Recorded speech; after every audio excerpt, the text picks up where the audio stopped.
युद्धामुळे दुबईत अडकलेल्या कोल्हापुरातील प्रवाशांचा ग्रुप सुखरूपपणे परतला, सांगितला भयावह अनुभव. युद्धामुळे दुबईत अडकलेल्या कोल्हापूरमधील प्रवासी ग्रुप सुखरूपपणे परत आलेला आहे.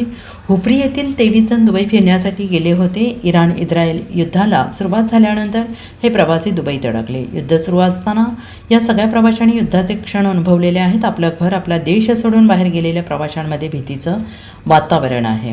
मात्र आज हे सगळे प्रवासी सुरक्षितपणे मूळ गावी विमानानं परतले आहेत. सगळं कुटुंब घरी पोहोचले, याचा आनंद सगळेजण साजरा करत आहेत. आता 23 जणांचा ग्रुप सुखरूप पोहोचलो इथं भारतामध्ये. बाकीचे आमच्या ग्रुप अजून 23 शिल्लक आहेत. त्यांना तुमच्या माध्यमातून विनंती सरकारला, भारत सरकार, महाराष्ट्र शासनाला करतो की ते बी लवकरात लवकर त्यांना घरी पोचवा. आणि त्यांचं पण आनंदाचा आनंद झालाय तसं त्यांनाच पण त्यांच्या वाटणीला आनंद जाऊन देतो. पण कारण त्यांच्या घराला एवढी चिंता करत बसले लोक की बोलायचं काम नव्हतं की अक्षरशः फॅमिली रडत बसल्या त्यांच्या. त्या माझ्या तुमच्यामुळे त्यांना विनंती आहे सरकारला की त्यांना लवकर आणावं. व आमची उपरीची टीम असं 23 जण आम्ही इथून सोमवारी दुबईला गेलो. 4 दिवस खूप एन्जॉय केला. शनिवारी आम्ही सकाळी खरेदी केली व दुपारनंतर आमची डेझर्ट सफारी होती. डेझर्ट सफारीला जाता जाता 4 वाजता आम्हाला असं मेसेज आला की अबुधाबीच्या पुढे हल्ला झालेला आहे.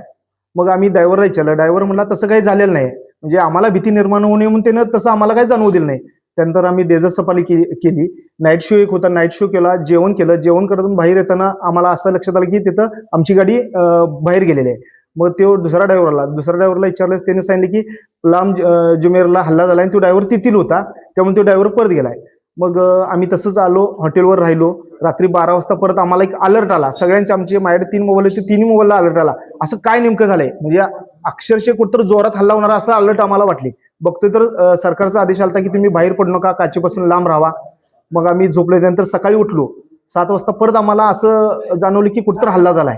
मग बाहेर येऊन बघतोय तर 3 जागी एकटा त्यांचं ड्रोन पडलेलं. मग आम्हाला भीती निर्माण झाली. मग आम्ही तसंच सगळेजण एकत्र आलो. सगळा ग्रुप आमचा एकत्र आला, 46 जण. हॉटेलमधनं बाहेर जाण्यास परवानगी दिली नाही आम्हाला.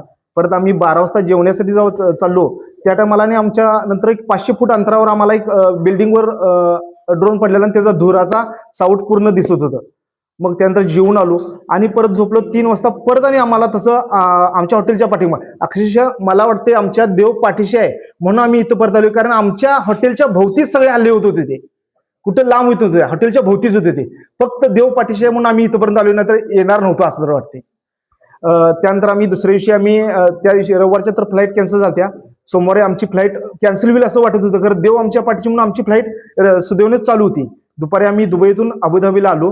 फ्लाईट होती 2:20ला. 2:20ला फ्लाईटमध्ये बसलो. 3:20ला फ्लाईट उड्डाण झाली. त्यावेळी आम्ही सुटकेचा निश्वास घेतला. सगळ्यांनी टाळ्या वाजवल्या आणि भारतात आल्यानंतर 100% आम्ही सुटकेचा निश्वास घेतला. Bureau report, SBN Marathi, Kolhapur.